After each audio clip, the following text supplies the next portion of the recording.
ছেলে দেয় কে? আরো জোরে। মাইয়ে দেয় কে? মেয়েও আল্লাহ দেয়। আমাকে দিক ছেলে আল্লাহ দেয়, মাইয়ে বৌতি দেয়। বৌতি মাইয়ে দেওয়ার কারণে বৌরে আতুর গড়ে কেড়াইল দিয়ে বাড়ি শুরু করে।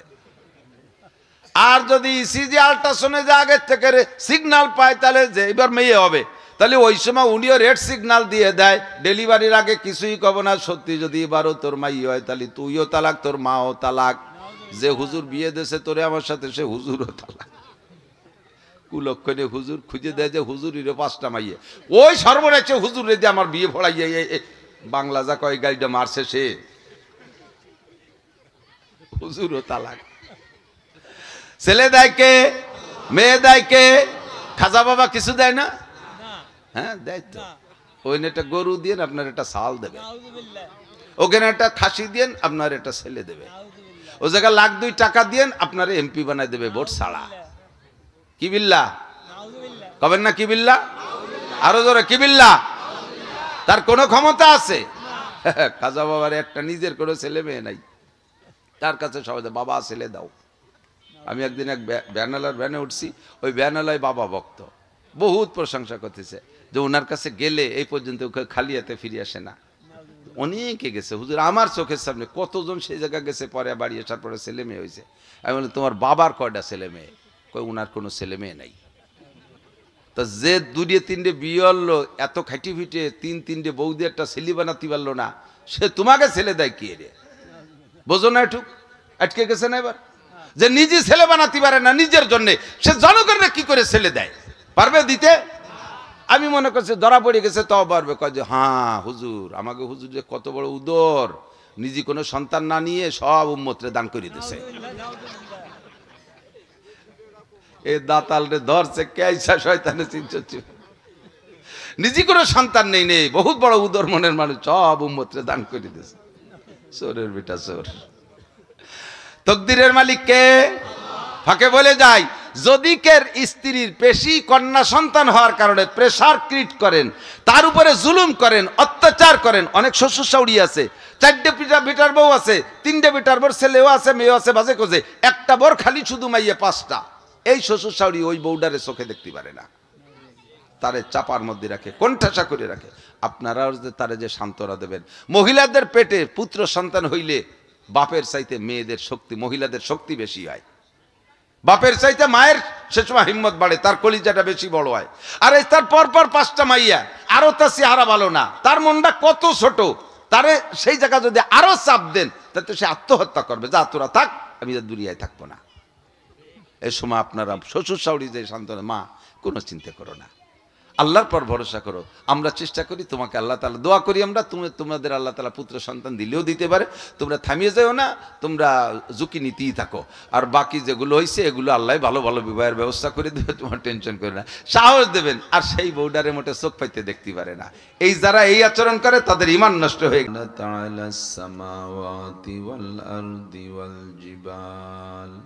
ও কি 3 সিল্লে দিলি হুজুর হয়ে যায়, মাদ্রাসায় পড়লি হুজুর হয়ে যায়। আমরা অত নামাজও পড়ি না, অত কোরআন কিতাবও জানি না, আমরা অত হুজুরকে মতো অত আকামও করি না, নিজেরা খুব ভালো এ দাবি করলে একদল আছে না। আমরা কি এমন কি অন্যায় করি? হয়তো 5 ওয়াক্ত নামাজই খালি পড়ি না, আর রমজান মাস আসলে রোজাটা রাখি না। একটু সুদিয়ে কারবার হতো সবাই করে, তা একটু হয়তো করি। এমন কি অন্যায় করি? হাক পালি হালকা পাতলা ঘুষ খাই, এমন কি বা অন্যায় করি? আর মাঝে মাঝে একটু সুযোগ পালি জিনা করি, তার চেয়ে বেশি কি করি আমরা? এমন কি বা করি? হয়তো দাড়ি ডানায় রাখি নেই খালি। আর এই ফাঁক পালি একটু মদ চাত খাই, আড্ডায় পড়লি, এছাড়া আমরা কি বা এমন অন্যায় করি? কোনটা সাত দোয়াতে তুলি রাটি যত দোষ হুজুর যাওয়ারে হামাকাস রাখলে খোদ বা কামাল নবায়াত। প্রত্যেকটা মানুষ নিজের জ্ঞানকে পরিপূর্ণ মনে হয়, আর নিজের অবস্থানকে খুব পরিচ্ছন্ন মনে হয়, আর একজনকে খুব দোষী মনে হয়। কথাগান ও কি, ওই ইমানদার, ওর নামাজ হয় না, ওর এ হয় না, ওর তা হয় না, ও দান করলে কি হবে? বেচতে জাতি পারে না, বেচতে উনার হাতে, ওরা জাতি দেবে না। হ্যাঁ বাবের গালি বেচতে। এই যে স্বভাব, ইয়াহমিলনাহা ওয়া আশফাকনা মিনহা ওয়া হামালাহাল ইনসান إنه كان ظلوما جهولا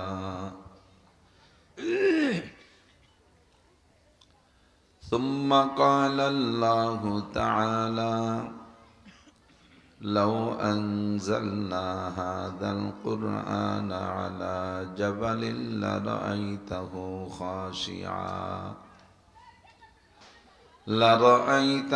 خاشعا متصدعا من خشية الله وتلك الأمثال نضربها للناس لعلهم يتفكرون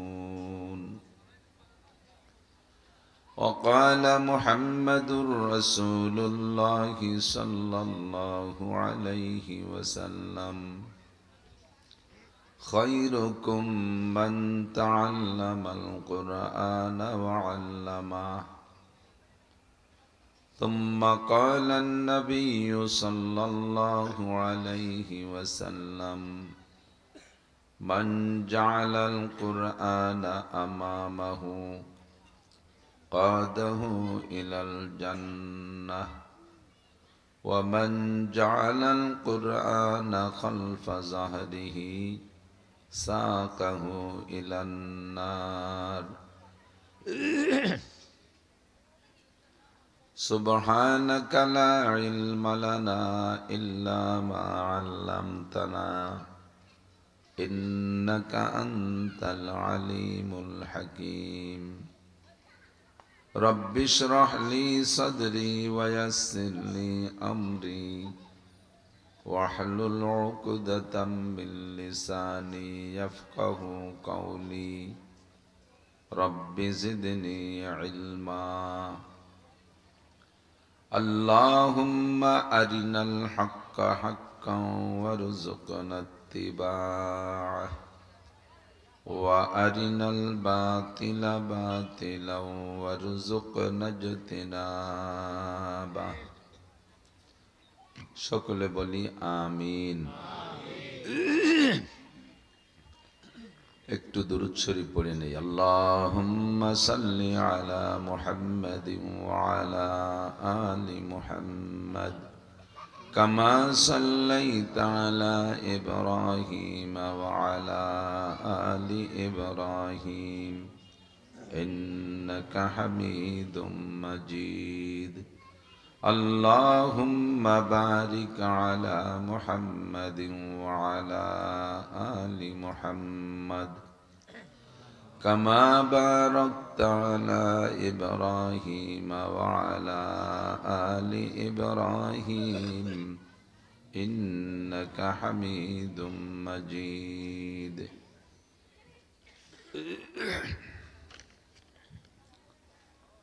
دار العلوم তাহফিজুল উম্মাহ কওমি মাদ্রাসা ও এতিমখানা শরীফাবাদ হাট সংলগ্ন ভাঙ্গা ফরিদপুর বাংলাদেশের উদ্যোগে আয়োজিত 21তম বার্ষিক হজ মাহফিল। মাহফিলের সম্মানিত সভাপতি দাওয়াতি উলামায়ে কেরাম, মাদ্রাসার সুযোগ্য সুদক্ষ সাহেবে ইলম, সাহেবে আমল, সাহেবে আমানত, সাহেবে তাকওয়া, সাহেবে ফিকির হযরত মোহতামিম সাহেব হুজুর হাফিজাহুল্লাহ, মাদ্রাসার যোগ্য সহকারী শিক্ষকবৃন্দ, আজিজ আমতুলাবা, এ অঞ্চলের অনেক অনেক উলামায়ে কেরাম, আইম্মায়ে মাসাজিদ, প্রাণপ্রিয় দেশবাসী, আল্লাহ তাবারাকা ওয়া তাআলা শাহী দরবারে আমাদের পক্ষ থেকে সর্বহালাতে সর্বক্ষণ পাঠাই অসংখ্য শুকর। আমাদের হাজারো নাফরমানি করা সত্ত্বেও যে আল্লাহ পাক রব্বুল আলামিন আমাদের উপরে তার অসংখ্য নিয়ামত অব্যাহত রেখেছেন, রাগ করে আমাদেরকে ধ্বংস করে দেন নাই, সুস্থ রেখেছেন, বাঁচায় রেখেছেন। জাগতিক হাজারো ফিতনার ভিতরে এখনো পর্যন্ত ঈমানের সাথে থাকার তৌফিক দিয়েছেন। এ অঞ্চলের লক্ষ লক্ষ মানুষের মধ্য থেকে বাছাই ছাঁটাই করে সাময়িক জান্নাতের বাগানে বসার মতো যোগ্য মনে করে আল্লাহ পাক সুনিপুণ নির্বাচনে নির্বাচিত করে আমাদেরকে পছন্দ করে ডেকে নিয়ে আসছেন। ধৈর্যের সাথে মাগরিব থেকে ঈশা পর্যন্ত হাক্কানি রব্বানি একজন যোগ্য আলেম থেকে অনেক ভালো কথা শোনার তৌফিক দিয়েছেন। এরপরে ঈশার নামাজ বা জামাত আদায় করে আবারও শেষ অধিবেশনের উদ্দেশ্যে বসার তৌফিক দিয়েছেন। সব মিলাইয়া আল্লাহ পাকের এই বড় ইহসানের শুকর আদায় করি আলহামদুলিল্লাহ। আয়া নেহি হো বুলায়া গয়া হো, আমরা আসি নাই, আল্লাহ পাক আমাদেরকে ডেকে নিয়ে আসছেন। শতভাগ বিশ্বাস আল্লাহ পাক রব্বুল আলামিন প্রতারক নয়, ধোঁকাবাজ নয়। ডেকে এনে আমাদের অপমান করবেন এমন অসামাজিক আমাদের আল্লাহ না। তার জান্নাতের বাগানে ডেকে এনে আমাদেরকে খালি হাতে আজকে ফিরাই দেবেন, এ জাতীয় সন্দেহ আমরা পোষণ করি না। এখান থেকে আমরা আজকে একটা জিনিস রেখে যাব, আর একটা জিনিস নিয়ে যাব। রেখে যাব, বাড়ি থেকে আসার সময় অনেক গুনাহ নিয়ে আসছি, সে গুনাহগুলোই মাঠে রেখে যাব। গুনাহগুলো মাদ্রাসার মাঠে রেখে গেলে হুজুররাই গুনাহ বেশি খাবে নাকি? ধ্বংস হয়ে যাবে গুনাহ সব, বলেন আমিন। আর যাওয়ার সময় আমলনামা ভরে নেকি নিয়ে যাব ইনশাআল্লাহ। আল্লাহ পাক কবুল করেন, বলেন আমিন। দরাবাল্লাহু মাসালান, কোরআন শরীফে আল্লাহ পাক রব্বুল আলামিন বহু দৃষ্টান্ত পেশ করেছেন। মাতালুল্লাযীনা ইউনফিকুনা ফি সাবিলিল্লাহ, পর আরো অনেক কথা। কোরআন শরীফ আল্লাহ পাক রব্বুল আলামিন নাজিল করেছেন, কোনো দৃষ্টান্তর প্রয়োজন ছিল না। যা বলবে আল্লাহ তা সব বান্দার মানতে হবে, এটা আসমানি সংবিধান। এরপরও মানুষকে বোঝানোর জন্য আল্লাহ তাআলা অনেক উদাহরণ পেশ করেছেন, যেমন কলেমায়ে তৈয়বা। আয়াতের মধ্যে বলেন কালিমাতিন তৈয়বাতিন কাশাজারাতিন তৈয়বাতিন আসলুহা সাবিতুন ওয়া ফারউহা ফিস সামা। যেমন একটা উদাহরণ দিচ্ছেন আল্লাহ পাক কলেমায়ে তৈয়বা দিয়ে। কলেমায়ে তৈয়বা বুঝাইতে গিয়ে আল্লাহ তাআলা একটা ভালো মানের একটা গাছের সাথে উদাহরণ দিচ্ছেন। দরাবাল্লাহু মাসালান কালিমাতান তৈয়বাতান, কলেমায়ে তৈয়বাকে আল্লাহ তাআলা উদাহরণ দিচ্ছেন কাশাজারাতিন তৈয়বাতিন, এটা ভালো মানের ভালো জাতের একটা গাছের মতো। ভালো জাতের ভালো মানের একটা গাছ মাটিতে লাগাইলে তার শিকড় থাকে মাটির ভিতরে, আসলুহা তাবিতুন, তার শিকড় সাবেত মানে মাটির মধ্যে থাকে। অফারুহা ফিস সামা, তার ডালপালা আকাশে উঠে যায়। যত বড় গাছ হোক, কোনো গাছ আকাশে উঠতে উঠতে প্রথম আসমান পর্যন্ত চলে যায় নেই। গেছে নাকি এদিকের কোনো লম্বা গাছ? সবচেয়ে লম্বা গাছের নামও রাখছে লম্বু গাছ। এদিক কয়নি লম্বু? লম্বু বহুত লম্বা, কিন্তু আসমান পর্যন্ত না। আল্লাহ পাক রব্বুল আলামিন বলেন কলেমায়ে তৈয়বা হলো ভালো মানের ভালো জাতের একটা গাছের মতো। গাছের শিকড় থাকে মাটিতে, তার শাখা প্রশাখা ফাঁকা আকাশের দিকে উঠে যায়। উদাহরণ কেমন? কলেমায়ে তৈয়বাও একটা চারা। প্রত্যেক গাছের চারা লাগাইতে গেলে দেখবেন বীজ যদি লাগান, অধিকাংশ বীজের ভিতরে দুইটা পার্ট আছে। আমের বীজ দুইটা পার্ট আছে না? বাদাম লাগান দুইটা পার্ট আছে না? দুইটা পার্ট আছে। দুইটা পার্টের এক জায়গা, একটা আরবিতে বলে মুলতাকা, মিলন স্থান। ওই দুইটা পার্ট যে জায়গায় যে মিশছে, ওই জায়গায় দেখবেন ভিতরে ছোট্ট একটা শ্বাস আছে, ঠিক না? অধিকাংশ বীজের ওই শ্বাসটা মিঠা হয়, যার কারণে পোকায় অনেক বীজের শ্বাস খেয়ে ফেলে। যে বীজের শ্বাস খেয়ে ফেলে পোকায়, ওই বীজটা লাগাইলে গজায় না। গজায়? জ্বালায় না, নষ্ট হয়ে যায়। আল্লাহ তো ওই বীজটা মাটিতে লাগাইলে সুন্দর, কি বলা হয়, শ্বাসওয়ালা একটা বীজ মাটিতে লাগাইলে পানি দিলে, তোর ভিতরে পানি দিলে, গোড়ায় পানি দিলে সুন্দর করে সময় মতো জ্বালায়। জ্বালাইলে প্রথম দুইটা পাতা নিয়ে জ্বালায়, গজায়। এরপরে সেখান থেকে ধীরে ধীরে ডালপালা হতে থাকে, আর বাড়তে বাড়তে বহু বড় হয়ে যায়। তেমনি কলেমায় তৈয়বারও একটা বীজ আছে, এই বীজেরও দুইটা পার্ট, বীজের দুইটা পার্ট। ওরও একটা শ্বাস আছে, তারও একটা কি আছে, শ্বাস।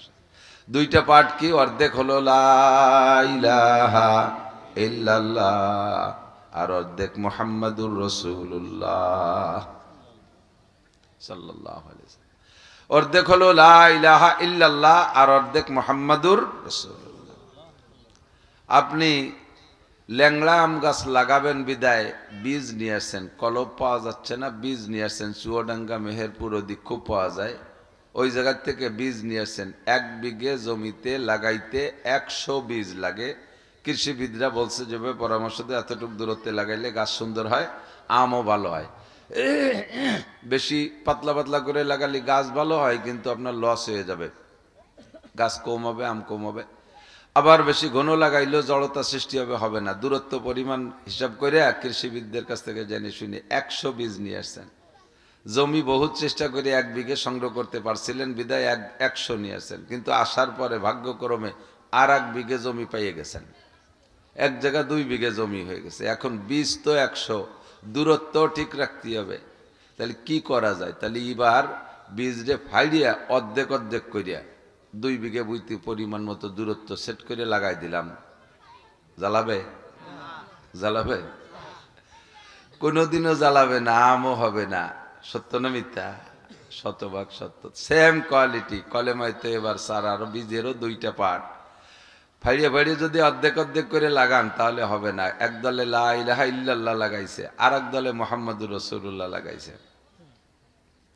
ফাইড়িয়ে ফেললে হবে না, দুইটারে একসাথে লাগাইতে হবে। লা ইলাহা ইল্লাল্লাহ মুহাম্মাদুর রাসূলুল্লাহ। আল্লাহ, এই দুইটার মিলন স্থানে একটা শ্বাস আছে, ওই শ্বাসটার নাম ঈমান। শ্বাসটার নাম কি? বিশ্বাস। লাগাবেন কোথায়? দুনিয়ার আমের বীজ লাগাবেন মাটিতে, বাংলাদেশের মাটিতে, ফরিদপুরের মাটিতে, বাঙ্গার মাটিতে, আস্তর মাটিতে, যেখানে যেখানে আছে সেখানে লাগাবেন। কিন্তু কলেমায় তো এবার বীজ লাগাবেন কোন জায়গা? বাঙ্গার বেলির মধ্যে, পদ্মাশ্বরের পর কলবের মধ্যে। কোন জায়গা? আলা ইন্না ফিল জাসাদি লামুদগাহ ইযা সালুহাত সালুহাল জাসাদু কুল্লুহু ওয়া ইযা ফাসাদাত ফাসাদাল জাসাদু কুল্লুহু আলা ওয়া হিয়াল কলব। আমার আপনার এই ঈমানের বীজ লাগানোর জন্য যে মাটি লাগবে সেই মাটির নাম হলো কলব। শরীরের ভিতরে, সিনার ভিতরে, বুকের মধ্যে বাম দুধের 2 আঙ্গুল নিচে ভিতরে ছোট্ট একটা গোশতের টুকরা আছে, ওইটার মধ্যে ঈমানের বীজ লাগাইতে হবে। দুনিয়ার বীজ লাগাইয়া শুকনো খড়খড়ে মাটিতে বিছিয়ে একটা লাগাইতেলেন, পানি পুনি দিলেন না, জ্বালাবে, শুয়ে মরে যাবে না, ভিতরে নষ্ট হয়ে যাবে। তাহলে তারও পানি দিয়ে বাঁচাইতে হয়, আর এই ঈমানের চারারও অত পানি দিয়েই বাঁচাইতে হবে। দুনিয়ার বীজরে দুনিয়ার পানি দিয়ে বাঁচাইতে হয়, আর ঈমানের বীজ বাঁচানোর জন্য স্যালো মেশিন বুহির পর ধরিয়া যদি পানি মারে দিন ভরে, এ জ্বালাবে নাকি কোনোদিন? ওর পানিও আলাদা, ওর পানি আল্লাহ তৈরি করে দিয়েছে 2টা চোখের মধ্যে। এর পানি কোন জায়গা? 2টা চোখের মধ্যে। চুবারা রান্দাস পাশিমানি আনিন আরশালার জাদাজ আনিনুল মুজনিবিন। বান্দা যখন আল্লাহর জিকির করতে করতে চোখ থেকে পানি বের করে, আল্লাহ পাকের আরশ বহন করে 8 জন ফেরেশতা আছে। ওয়া ইয়াহমিলু আরশ রাব্বিকা ফাওকাহুম ইয়াওমা ইযিন সামানিয়া। আল্লাহর 8 জন ফেরেশতা আল্লাহর 8টা খুঁটি ধরে উঁচু করে রেখেছেন। কন্যা সুবহানাল্লাহ। ওই 8 জন ফেরেশতা যদি খুঁটি ছাড়িয়ে দেয় তাহলে আল্লাহর আরশ ভাঙ্গে চুরে বাংলাদেশের উপরে পড়বে। কি মনে হয়? বুঝতে পারেন না কি কইছি? ফেরেশতারা 8 জন ফেরেশতা আল্লাহর আরশের 8টা খুঁটি ধরে উঁচু করে রাখছে। আল্লাহ সেই আরশের উপরে আছে। আস্তাওয়া আলাল আরশ। আজকে ইশার নামাজের ভিতরে যে আয়াত পড়ছে তার ভিতরে পাইলাম আল্লাহ তাআলা সবাইকে সৃষ্টি করে টরে দিয়ে 7টা আসমান জমিন বানাই টানাই দিয়া সূর্য চন্দ্র সব বানাই দিয়া ইস্তাওয়া আলাল আরশ, আরশে আজিমে যাইয়া তার ওয়াসিয়া কুরসিয়ুহুস সামাওয়াতি ওয়াল আরদ, আরশের উপরে আল্লাহ একটা চেয়ার তৈরি করেছেন। সেই চেয়ারের উপরে আল্লাহ যেমন বসা দরকার সেরকম বসে আছে। বলেন না সুবহানাল্লাহ। ও জায়গা আল্লাহর বড় বড় আমার মতো 2খান পা থাকতে হবে, এরকম হাত থাকতে হবে, আঙ্গুল থাকতে হবে, চোখ থাকতে হবে, শরীর অঙ্গ প্রত্যঙ্গ থাকতে হবে। যেমন ফাউল সরকার কইছে বলে নাকি? এই ফাউল সরকারের একটা ভয় দেওয়া হয়েছে না? এই ফাউল সরকার সে বলে কইছে আল্লাহর অঙ্গ প্রত্যঙ্গ, মানুষের মতো সমস্ত অঙ্গ যেগুলো উচ্চারণ করা যাচ্ছে না সেগুলো সে গানের মধ্যে উচ্চারণ করে করে বলছে। এটা বাউল না ফাউল? সবাই কবেন না? আপনারা কি ভক্ত আছেন নাকি ওরাও জানি না। বাউল না ফাউল? ইমানদার না বেঈমান? একবারে নগদ মুরতাদ, নগদ মুরতাদ। যেমন থাকা দরকার সেরকম, যা আমরা ইমানে মুজমালের মধ্যে পড়েছি। বলেন আমানতু বিল্লাহি কামা হুয়া, বলেন আমানতু বিল্লাহি কামা হুয়া। বিশ্বাস করি আল্লাহকে। কোন কোন হালাতের পর বিশ্বাস করো? কামা হুয়া, যেমন তেমন। আমার জানার দরকার নাই তার কত বড় মাথা, তার কত বড় পাছা, তার কত বড় হাত, তার কত বড় কি অঙ্গ। আল্লাহ নাউজুবিল্লাহ, এ সবগুলো আমার বলা উচ্চারণ করার নাই। কামা হুয়া, যেমন তেমনই তিনি। বিআসমাইহি, তার অনেক নাম আছে, সব নাম আমি বিশ্বাস করি। ও সিফাতিহি, তার অনেক গুণ আছে, এটা বিশ্বাস। ওই যে লা ইলাহা ইল্লাল্লাহ মুহাম্মাদুর রাসূলুল্লাহ দুইটা পাট মিশার যে গুড়া না, ওই জায়গায় শ্বাসটা আছে, এই শ্বাসগুলো হলো এইগুলো। কামা হুয়া বিআসমাইহি ওয়া সিফাতিহি, সে তিনি তেমন যেমন তেমন।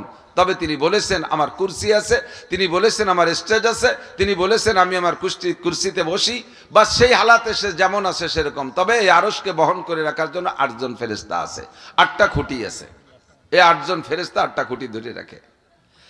আল্লাহু আকবার। হাসরের মাঠে কিয়ামত যখন হয়ে যাবে, দুনিয়া যখন ধ্বংস হয়ে যাবে, ধ্বংসের সময় আজরাইল আলাইহিস সালাতু ওয়াস সালামকে আল্লাহ পাক বলবেন, আজরাইল কত দূর কি মারছো টারছো? দুনিয়ায় কেউ বেশি টেসি আছেন একবার কোনো জায়গা না? সব শেষ।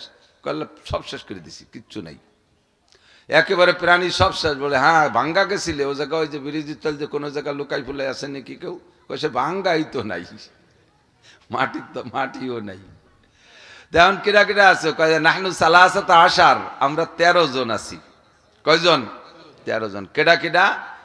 এই সামানিয়া, তোমার আরশ বহনকারী 8 জন। ওয়ানাহনু আরবা, আর আমরা 4 জন, জিব্রাইল মিকাইল ইসরাফিল আজরাইল, এই 12 জন। ওয়া আনতা, তুমি আছো, এই 13 জন আছি। আর সব শেষ শেষ করে দিছি। আল্লাহ কয় সর্বপ্রথম ওই বড় তুমি বাদে বড় 4 জনের 3 জনের জান কবজা করে দাও। যাই এই পয়লা জিব্রাইল অ্যাটাক করছে, জানটা বের করে দিয়েছে। ইসরাফিলকে ধরছে, যার ফুতে দুনিয়া শেষ, সেই ইসরাফিলকে মেরে দিয়েছে। সারা দুনিয়ার মেঘ পরিচালক খাদ্যমন্ত্রী মিকাইল আলাইহিস সালামকে ধরছে, সবগুলো শেষ। 3 জনের জান জমা দিয়ে আল্লাহ পাক এবার জিজ্ঞাসা মানান আলান মা বাকিয়া, এখন কারা কারা আছে? কয় নাহনু আশার, আমরা 10 জন আছি।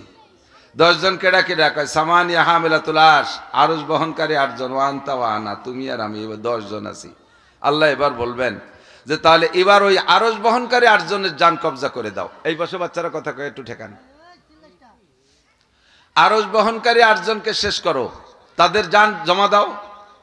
তো তখন আজরাইল আলাইহিস সালাম বলবেন, আল্লাহ এই আরশ বহনকারী 8 জন তো তোমার আরশ উঁচু করে রাখছে, ওদেরকে যদি মাইরে দেই তাহলে আরশের খুঁটি ছেড়ে দেবে, তোমার আরশ তো নিচেই পড়ে যাবে। আল্লাহ পাক রব্বুল আলামিন তখন বলবেন আজরাইলকে, ইকরা সূরাত ইখলাস, সূরা ইখলাস পড়ো। সূরা ইখলাস আপনারা পারেন পড়তে?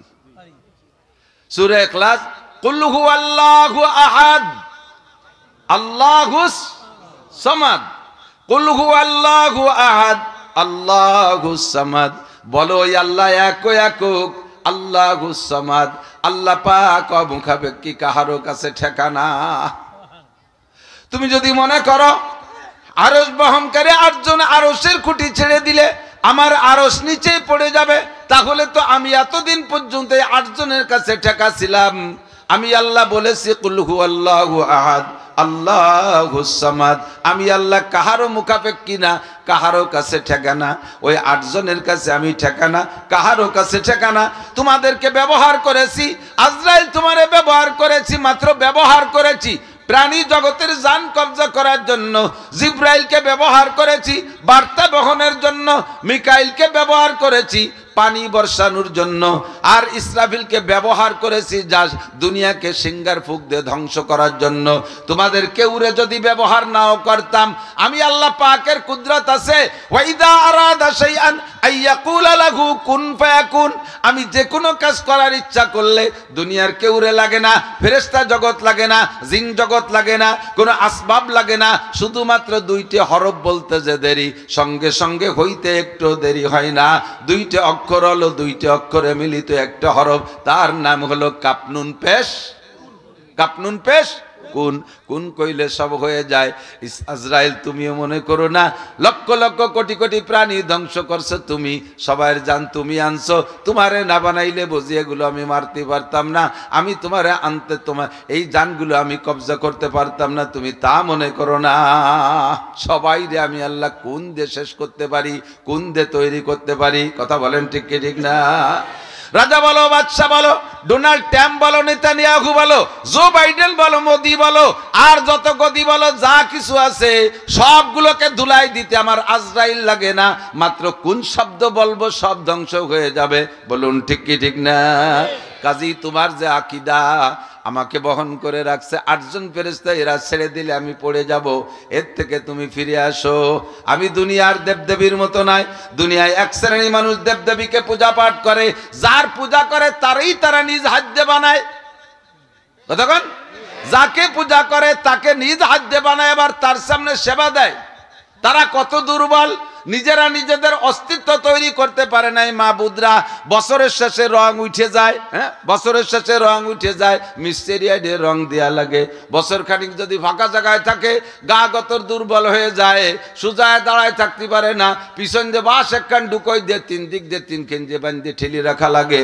আমি আল্লাহ ওই রকম দুর্বল না, আমারও রং আছে, তোমাদের দেবদেবীরও রং আছে।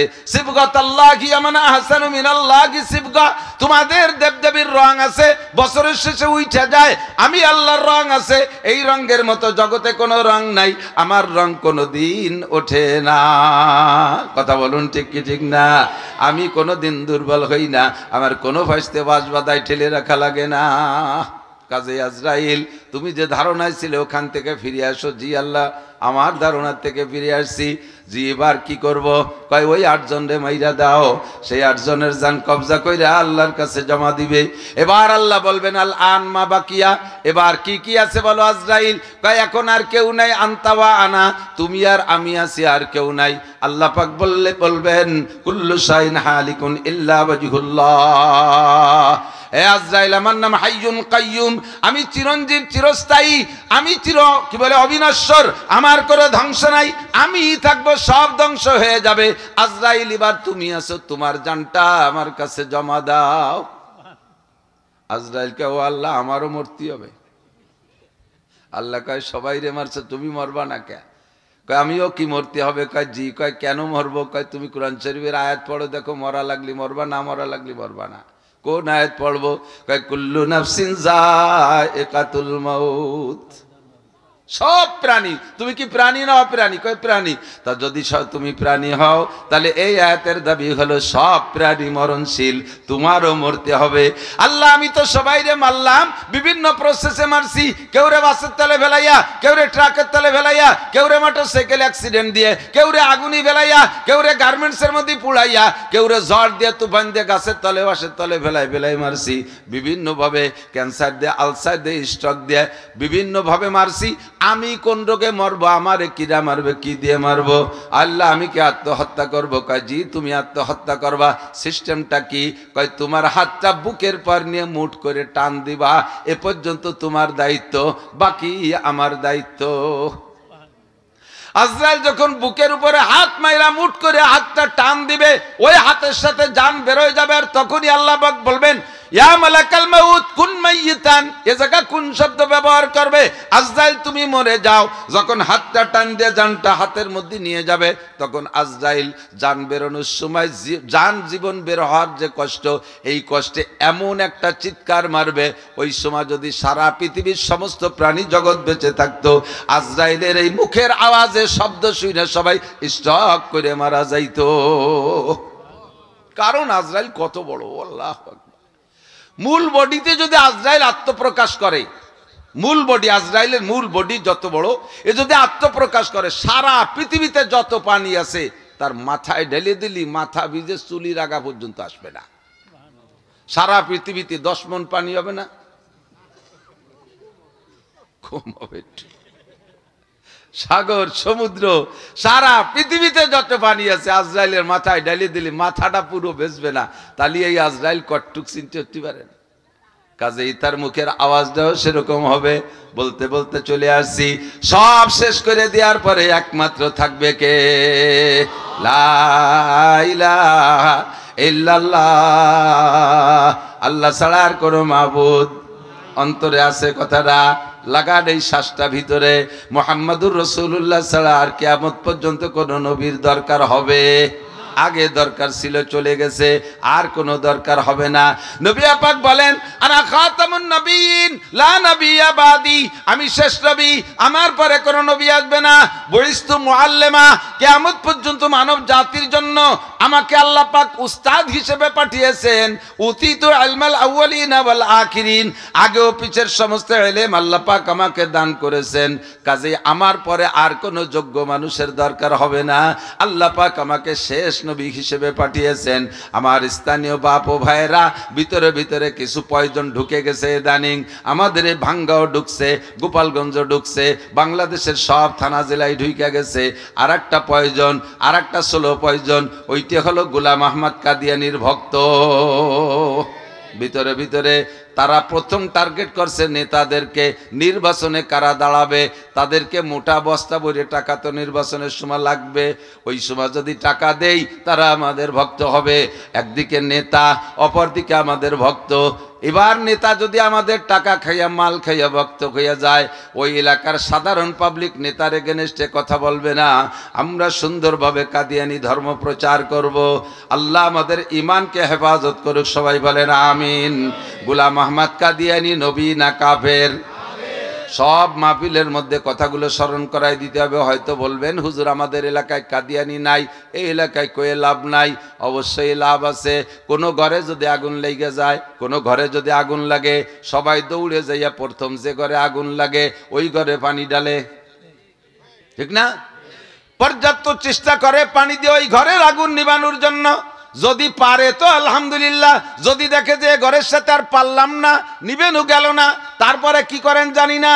আমাদের এলাকায় যা দেখেছি, যেটাই আগুন লাগছে তারা যদি নিবেইতে পারে তো নিবেইলো, যদি না পারে তার দাবি সাইডে দিয়া পাশে যেগুলো ভালো ঘর আছে তারে ভিজায়। কতক্ষণ পাশে যে ভালো ঘর আছে তারে ভিজায় রাখে, যাতে ওটা গেছে গেছে ওর আগুন এইগুলো এসে না লাগে। কতক্ষণ যারা কাদিয়ানির আগুনে জ্বইলা গেছে তাকে সাইডা দিছি, যা জ্বলে মর। পাশে যারা ভালো আছেন তাকে গায়ে যাতে না লাগে, ওই আগুন যাতে না লাগে, এই জন্য সতর্ক করে দেওয়া, এই জন্য একটু ভিজাই রাখি। এতে মনে করবেন না যে এটা অপ্রয়োজনীয় কথা। সকলে জবানে একবার জবান খুলে বলতে হবে যে এই লোকটা চুপ থাকবে। আরবিতে বলে সুকুতু নিসফুর রিজা, চুপ থাকা পক্ষ সমর্থনের লক্ষণ। যদি আপনি চুপ থাকেন তাহলে বোঝা যাবে আপনিও সেই দলের একজন হতে পারেন। ভিতরে ভিতরে একটু সারা গাড়তিছে, একটু বীজ লাগানোর চেষ্টা করতেছেন ভিতরে। একটু আমি জিজ্ঞাসা করব, সবাই জবাব দিবেন, গোলাম আহমদ কাদিয়ানি নবী না কাফের? ওরে যারা কাফের না মানে তারাও, যাদের হাতে কলম আছে তাকে কাফের বলে স্বীকৃতি দেওয়ার জন্য, যাদের হাতে কলম আছে তারা কলম দিয়ে লিখে দিলি পারে বাংলার জমিনে কাদিয়ানি বসবাস করবে, তবে মুসলিম নামের সাথে নয়। তারা নিজেদের পরিচয় দেয় আহমদি মুসলিম জামাত। আরে আহমদি বলতে পারো, মুসলিম বলতে পারবে না।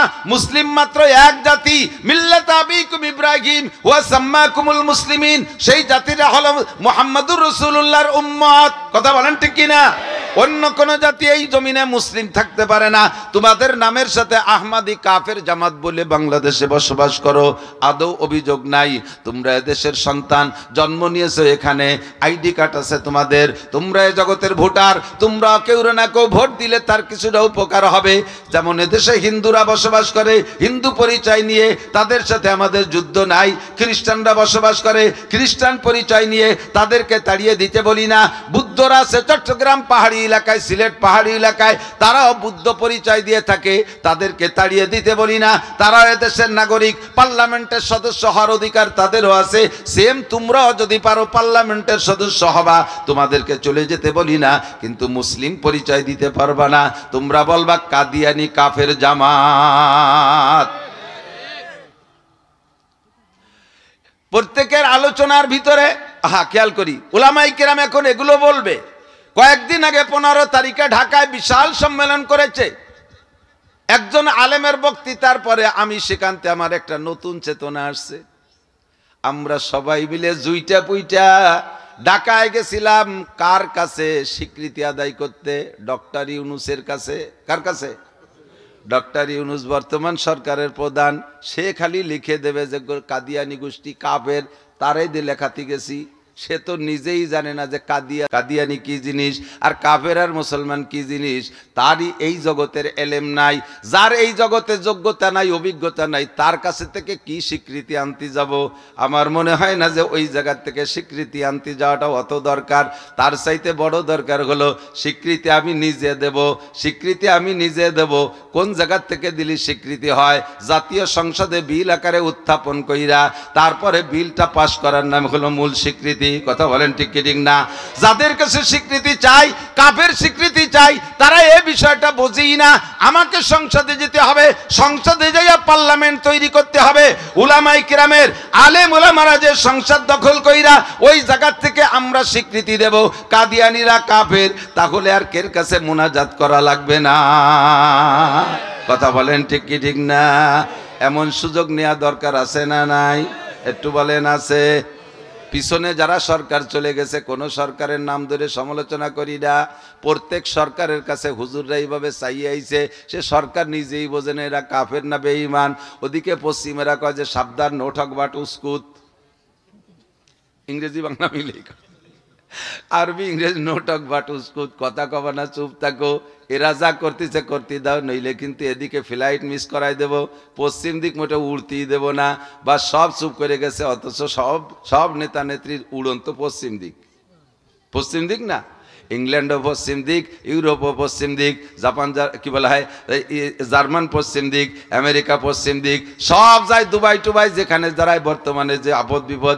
এই সময় তো বাংলাদেশের নেতারা মহাজেরে দুবাই, মহাজেরে ইন্ডিয়া, মহাজেরে আমেরিকা, মহাজেরে ইংল্যান্ড, কয় পশ্চিম দিক ওড়া বন্ধ করে দেব। কাদিয়ানীদের বিপক্ষে কথা বললে কোনো নেতা হা করতে সাহস পাই নাই। এই নেতারাও পারবে না, এরাও পশ্চিমাদের পা চাটা। কথা বলেন ঠিক ঠিক না? এরাও পশ্চিমাদের গোলাম। যারা আমরা পশ্চিমাদের গোলাম না, আমরা মক্কা মদিনার গোলাম, আমরা আল্লাহ পাকের গোলাম। আমাদের সংসদে যাইয়া কলম দিয়ে লেখে যদি তাদের কাফের স্বীকৃত করতে হয়, তাহলে ওই কলমটা হাতে নিতে হবে আমাদের। কথা বলেন ঠিক না? এই জায়গা কৃপণতা করলে সর্বনাশ। সরে চলে আসছে, অনেক দূর জায়গা মতো চলে যাই। আল্লাহু আকবার। আল্লাহ পাকের আরশের খুঁটি কয়টা? 8টা। এই 8টা খুঁটি ধরে আছে 8 জন ফেরেশতা। চুবারার আন্দাজ পশিমানিয়ানিন আরশেলর জাদাজ আনিনুল মুজনিবিন। আপনি যখন জিকির করেন লা ইলাহা ইল্লাল্লাহ কইয়া যখন জিকির করেন, মাঝে মাঝে পড়বেন মুহাম্মাদুর রাসূলুল্লাহ। এই ঈমানের চারা লাগাইতেছেন আপনার সিনার ভিতরে। আর জিকির করতে করতে দেখবেন এক পর্যায়ে চক্ষু থেকে পানি চলে আসছে।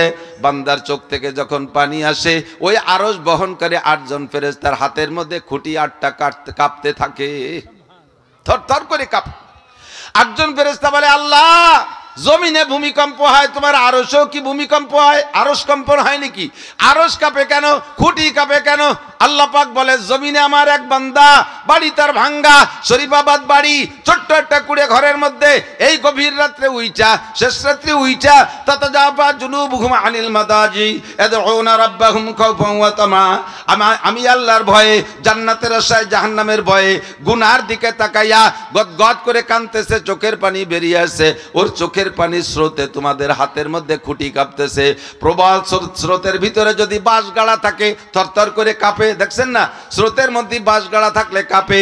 ওর চোখের পানিতে স্রোতে তোমাদের হাতের মধ্যে খুঁটি কাঁপতেছে। আল্লাহ চোখ থেকে কি পরিমাণ পানি বের হইছে? কয় মাত্র 2 ফোঁটা। 2 ফোঁটা পানিতে এত শক্তি? কয় হাত আর 2 ফোঁটা পানিতে এত শক্তি। তাহলে খুঁটি কম্পন থামবে কিভাবে? আমি যদি তারে মাফ করে দেই, তাহলে খুঁটির কম্পন থেমে যাবে। ফেরেশতারা সুপারিশ করবে, আল্লাহ তুমি তোমার বান্দারে মাফ কইরা দাও, নইলে আমাদের হাতে থেকে খুঁটি ছুইটা যাবে। আল্লাহ পাক বলেন, তোমাদের সুপারিশে আমার বান্দার জীবনে সব গুনাহ মাফ কইরা দিলাম। আল্লাহু আকবার। সে যখন একবার পড়ে লা ইলাহা ইল্লাল্লাহ মুহাম্মাদুর রাসূলুল্লাহ তামলাউ মা বাইনাস সামাই ওয়াল আরদ, একবার কলেমা তয়্যিবা পড়লে আসমান জমিনের মাঝখানের সমস্ত ফাঁকা জায়গা নেকিতে ভরপুর হইয়া যায়। দোস্তরে দুনিয়ার গাছরে বাঁচাইতে পানি দেওয়া লাগে, আপনার ইমানের সারারে বাঁচাইতে পানি দেওয়া লাগে। এই পানি চোখ থেকে বের হবে, গালের উপর দিয়ে বেয়ে গিয়ে, দাড়ির উপর দিয়ে বেয়ে গিয়ে নিচেই পড়বে না। যদি সোজা হয়ে জিকির করেন, যেভাবেই করেন, সর্বপ্রথম সিনার উপরে পড়ে, যেই সিনার মধ্যে কলেমার চারা লাগানো আছে। কথা বলুন ঠিক কিনা? এবার দুইটা পাতা বের হইছে, ওই দুইটা পাতার অর্ধেক হলো লা ইলাহা ইল্লাল্লাহ, আর অর্ধেক হলো মুহাম্মাদুর রাসূলুল্লাহ। এর মধ্যে থেকে আবার 7 খান ডাল বের হয়, সর্বপ্রথম 7 খান ডাল বের হয়।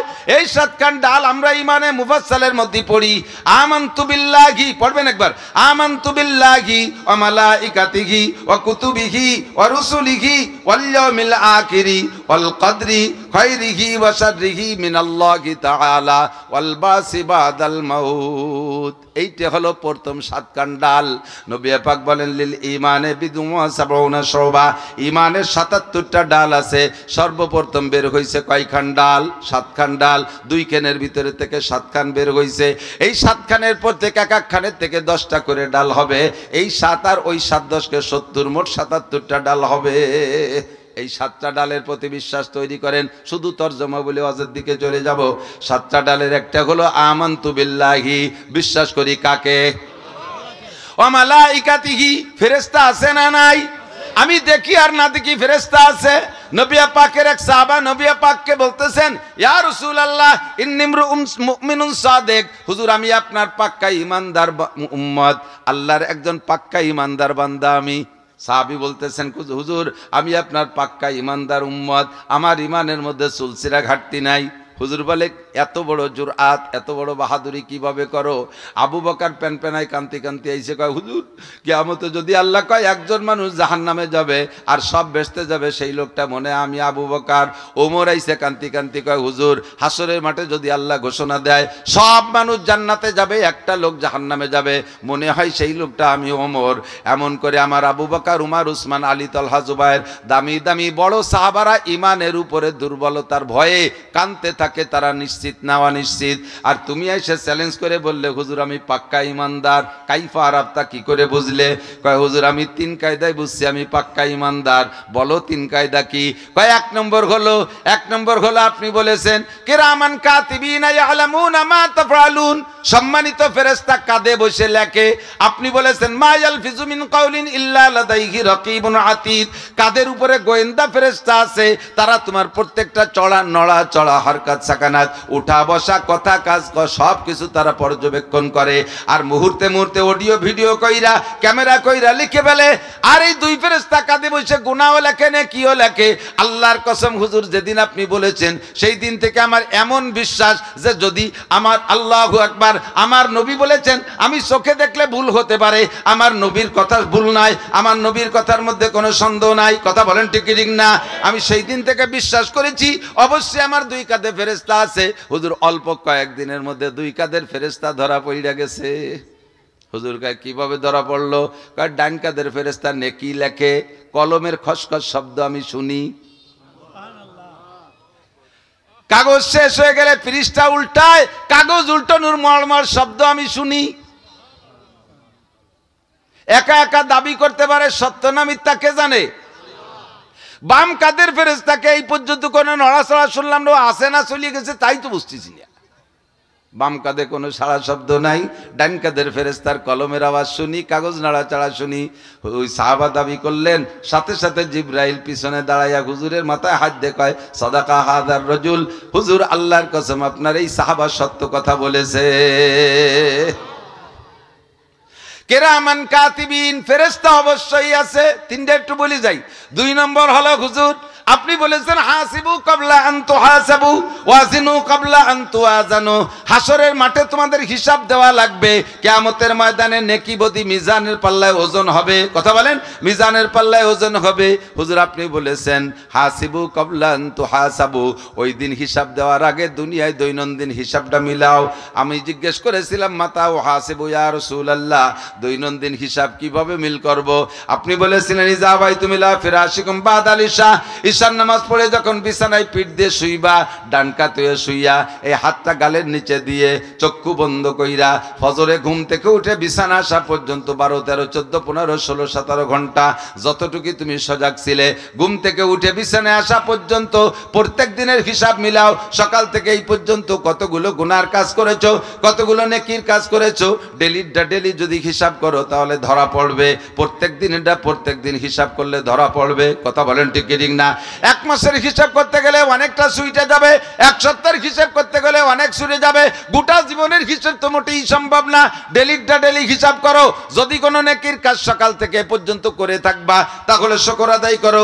আলহামদুলিল্লাহ ফজরের নামাজ জামাতে পড়েছি, আলহামদুলিল্লাহ জোহরও জামাতে পড়েছি, আলহামদুলিল্লাহ আসরও জামাতে পড়েছি, আলহামদুলিল্লাহ মাগরিব জামাতে পড়েছি, আলহামদুলিল্লাহ ঈশা জামাতে পড়েছি, আলহামদুলিল্লাহ সূরা ওয়াকিয়া পড়েছি, সকালবেলা সূরা ইয়াসিন পড়েছি, আলহামদুলিল্লাহ 200 বার কুলু সূরা পড়েছি, আলহামদুলিল্লাহ বহুবার ইস্তেগফার করেছি, আলহামদুলিল্লাহ 100 টাকা আমি ফকির মিসকিনদের মধ্যে দান করেছি, আলহামদুলিল্লাহ আমি আমার আব্বা মার দিকে মহব্বতের নজরে 2-5 বার তাকাইছি, আলহামদুলিল্লাহ সকলের সাথে হাসি মুখে কথা বলেছি, আলহামদুলিল্লাহ আমি এই নেকির কাজ করেছি। নেকি যদি করতে পারো সেগুলো স্মরণ হইলে শুকর আদায় করো। আর যদি কিছু গুনাহ ধরা পড়ে, হ্যাঁ সকালবেলা উইটা নামাজ পড়ে আইসে কোরআন তিলাওয়াতের পরে একটা বিড়ি খাইছি, আস্তাগফিরুল্লাহ, এটা খাইয়ে তো থাকতে পারে বিড়িটি। পরে একটা মিথ্যে কথা কইছি, আস্তাগফিরুল্লাহ। পরে যাইয়া জমিতে ধান কাটতে যে 1 গজ ধান আইলটিলিয়ে কাটছি, আস্তাগফিরুল্লাহ। পরে ব্যারাকের অফিসারের সাথে লেনদেন ঠিক করছি, আস্তাগফিরুল্লাহ। যদি এমন কিছু গুনাহ ধরা পড়ে, গুনাহ থেকে তওবা করো। আর নেকের কাজ করছো এই হিসাবে রাতারাত হিসাবে ডেলির হিসাব ডেলি মিলাবা। আর হিসাবে যদি গুনাহ ধরা পড়ে, তোমার গুনার সংখ্যা যদি ধরা পড়তে, খেয়াল করেন, গুনার সংখ্যা ধরা পড়তে পড়তে হিসাব করতে করতে যদি এত হয়, কাদাদি আওরাকিল আশজার, পৃথিবীতে যত গাছ আছে তাতে যত পাতা আছে, পৃথিবীতে যত গাছ আছে তাতে যত পাতা আছে, ঘাসও কিন্তু গাছ, যত গাছ আছে তাতে যত পাতা আছে, এত সংখ্যা যদি তোমার গুনাহ হয়, কাদাদি রমালিল আরদ, জমিনে যত বালু আছে এত সংখ্যা পরিমাণ যদি তোমার গুনাহ হয়, কাদাদি জাবাদিল বাহার, দুনিয়ায় যত পানি আছে, পানিতে যত কণা আছে, এত সংখ্যা পরিমাণ যদি তোমার গুনাহ হয়, হাত্তাকে এই 3টে গাছের পাতা, বালু সংখ্যা এবং পানির কণার সংখ্যা পরিমাণ 3টে সম পরিমাণ যদি তোমার গুনাহ হয়, আল্লাহ পাক তোমার 3টা ইস্তেগফারের কারণে, খেয়াল, তোমার ইস্তেগফারের বদৌলতে আল্লাহ পাক সমস্ত গুনাহ ক্ষমা করে দিয়ে গুনাহ সংখ্যা নেকি বানাইয়া দিবে। আল্লাহু আকবার। সামনের দিকে যদি আগায় বসেন তাহলে আপনাকে আল্লাহ পাক জান্নাতে যাওয়ার জন্য 500 বছরের পথ আসান করে দিবেন। 500 বছরের আগে আপনি জান্নাতে চলে যাবেন। যারা না আগাবে তাকে চাইতে আগানুওয়ালারা 500 বছর আগে জান্নাতে যাইবে। যতটুক জায়গা ছেড়ে দিয়ে আসবেন, ইয়াফসাহিল্লাহু লাকুম, অতটুক জায়গা আল্লাহ জান্নাতের মধ্যে দান করবেন। ওই লাল পর্দাটা উঠে দেন, ওই জায়গা তার মহিলা নাই, তা উঠোই ওটারে বিছিয়ে দিলে ওর পারো 200 বসতে পারবে। খুলে দেন, আর একটু আগান, আর একটু আগান।